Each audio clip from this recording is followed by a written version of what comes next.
Good morning, ladies and gentlemen. Welcome to the group exhibit Hydrogen Fuel Cells Europe here at Hanover Fairground in the year of 2023. I'm saying hello, konnichiwa, bonjour to all our online guests. We are live streaming from the fair. Just access our Hanover Fair website. Also, if you missed the talk, we have a YouTube channel and there are somewhere QR codes that you can scan to follow us on all the socials. I invite you all to come and have a seat. If you're standing around, don't worry, drinks are for free.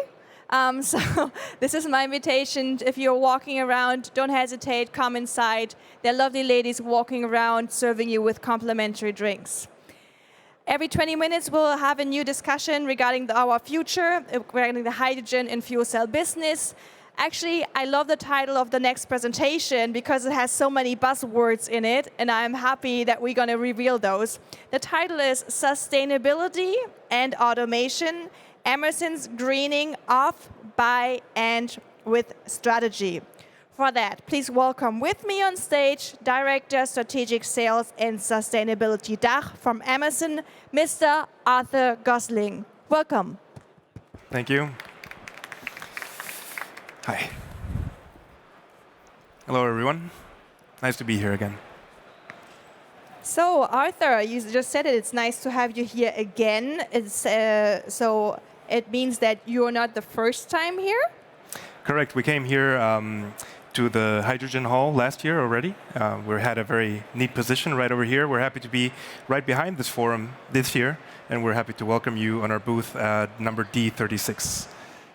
So yes, you said that you call it Hydrogen Hall. It's interesting because we don't have the whole hall, but nearly all of it. And our goal is to have this whole hall packed. We're having 270 exhibitors this year. It's booming. The industry is booming. So you are here representing Emerson. For those in the audience who haven't heard of Emerson yet, what does Emerson do? What kind of company are you? Yeah, we're happy to get into that. So Emerson is a global automation leader. We're a publicly listed company in the New York Stock Exchange, founded 1890, so in the business of automation since roughly over 125 years. And we provide control systems, safety systems, automation around intelligent devices and software solutions to design, automate, and operate variety of plants in different industries. And today we're showcasing our hydrogen solutions for that. So how to design, build, and run and operate hydrogen assets. Okay, so I want to know, what do you actually do regarding hydrogen and when did you start with that? Emerson has a very long history in hydrogen. Given the fact that we're an automation company, we've been around large chemical and refining sites for over 100 years, and our portfolio has been aligned to work with hydrogen that was generated in a fossil manner in the past. So very, very well aligned portfolio on that. But now we're also looking to the new ways of generating hydrogen. We heard today in the prior panel discussion, there's a lot of focus on generating it based on renewable electricities with electrolysis processes. And so we're doing that, helping scaling up those OEMs, working with the EPCs to make sure that we have enough capacity of green renewable hydrogen production to suit the demand that we see in the market. So have you also experienced that there's a shift from any type of hydrogen to the focus on green hydrogen? Yes, we see that regionally, depending on the local conditions of the market. There's preferences, but we are technology agnostic. We are happy to support players that are working in blue or green or other colored hydrogen space. But of course, our focus is to enable the transition to a sustainable and renewable future. So we do work with green electrolyzer OEMs. So does it mean that also that your company is also focusing on decarbonization, not only for your customers, but in-house? Yes, that's the first pillar of our three-pillared sustainability strategy. We look internally, of course, at our own carbon footprint. We've set clear net zero targets and have built an organization around that in the company. We want to be in net zero operations by 2030, which includes our scope 1 and 2 emissions. And by 2045, we want to be net zero completely, including scope 1, 2, and 3. And in order to do that effectively in a relatable manner, we do that based on science-based targets. Oh, I want to know more about your strategy. You just went over that so quickly. So this is probably also the title, right? So you want to be green by, with, and what was it? Of, exactly. So, and you also want to quantify your goals. Who had this idea to have this goal? Is there a regulatory framework behind it? Is it the politics, or is it just a vision that the company is following now? Yeah, it's a vision we have and we live. There's different stakeholders pushing this. Our own employees have, their vision of how we should act as people, as a company. Investors, customers, and suppliers have increasingly demanding ESG criteria, and we, of course, shape that with them. We work with them on that. So we've set clear net zero targets. We're living them, and we are helping our customers achieve their net zero targets, because if we see a customer who's been in the business of refining for a very, very long time and has a high carbon footprint, there's incremental steps they can take via recognizing, reducing emissions. And there's also new processes they can implement on their sites that help them do a paradigm shift of how they produce their product. And we play a huge part of integrating those new processes into their existing sites with our control systems and our safety systems. So this is surprising to me, because I was assuming if you were announcing a shift in your strategy and saying we go green now, that some of your partners or customers would be a little bit averse towards this, but it seems like you have high demand. I think we can only achieve it together by working with our customers and with our suppliers. I see. And you also mentioned that you want to make it quantitative measurable. Can you give us some numbers? Yeah, for example, we've been involved in over 500 megawatt of project pursuit in electrolyzer green hydrogen. We've scaled up a very interesting project in Utah, the ACES project of Mitsubishi, which is 220 megawatt with another gigawatt scale coming up. Wow. And in terms of decarbonization, we also work with our customers in the chemical and refining space to quantify some of those emissions reductions that they've had by reducing the need for steam in the utility line, measuring all those touch points that in the past perhaps would have been neglected but are now becoming increasingly important as we see the relevance and the cost of emissions. Exactly. And so I would like to know what you mentioned at the beginning, but why automation plays such an important role. Automation helps us to see and not estimate, to quantify and not to qualitatively guess how much we're emitting.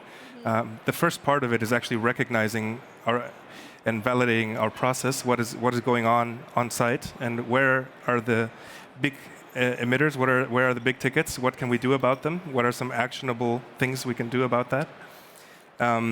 But also, when we talk about renewable technologies, renewable projects, a lot of these technologies are going from a pilot scale to a really industrial-sized scale. So there's not a team of PhDs that are running around the electrolyzer anymore, making sure it's running. But we want to have continuously operated, safe, automated projects that are on an industrial scale, that can be remotely operated if needed, that run through the weekend.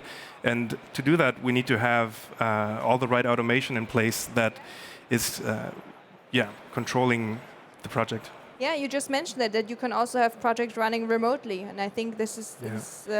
one of the examples of that is an electrolyzer in Norion in Norway, which has been remotely operated every Friday afternoon to Monday morning, running on an Emerson control system from a control center in Sweden. So making sure that equipment produces hydrogen continuously as it receives continuous green energy, and that can happen remotely as well.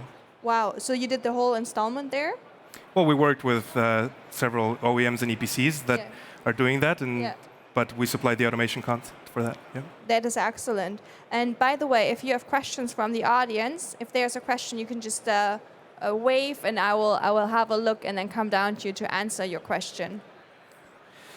Okay, just let me... The last pillar of the automation strategy, that greening with part, relates to how we work with stakeholders and industry working groups.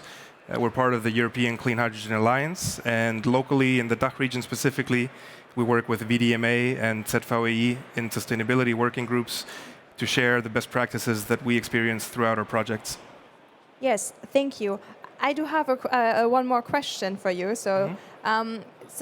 Your company is located in the United States in St. Louis, right? Yeah. And I'm just very curious because now you had some time to also do some observation on the market. I would like to know from you, how can you compare also to having a look at political restrictions, the US American market with the, let's say, German or European market conditions? It was about 2017 when I came here for the first time. Came every year after that. And Europe was at the forefront of this renewable, sustainable project development. Yes. We've seen the US pick up regulatory action and really create a very interesting playing field for project developers in the US.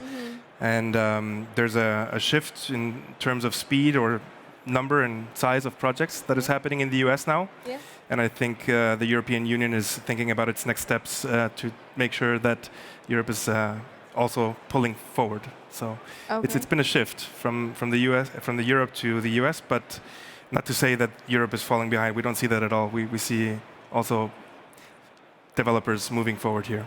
Well, and then the thing is, the market potential is so high that it's not going to be a competition among countries. It's just whoever gets more funding and support from the governments has well, advantages. hopefully, we hope that projects would be viable in and of themselves. Some projects require a little bit of kickstart support, which is where regulatory framework comes in. Yeah. But in order to make sure that projects carry themselves and they can be executed on time, on budget, we also like to be engaged early with our end users and support them on that.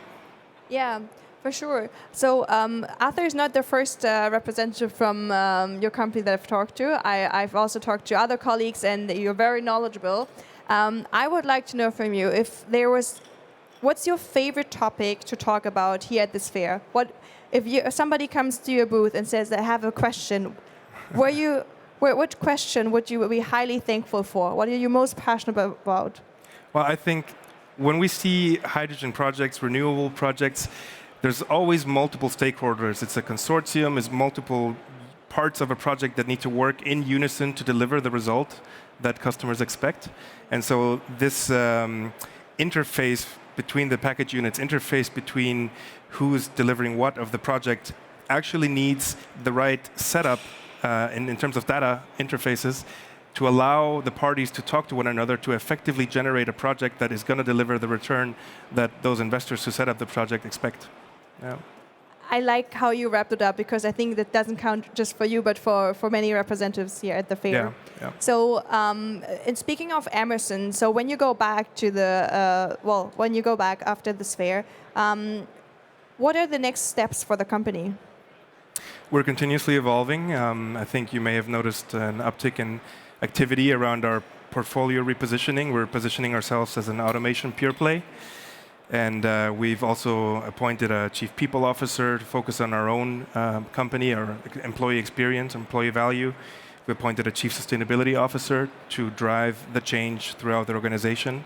And I think it's making sure that every last employee of ours is living the vision and supporting customers that way. Yeah, I really like that. And I could feel that when I visited your booth, that there's passion behind it.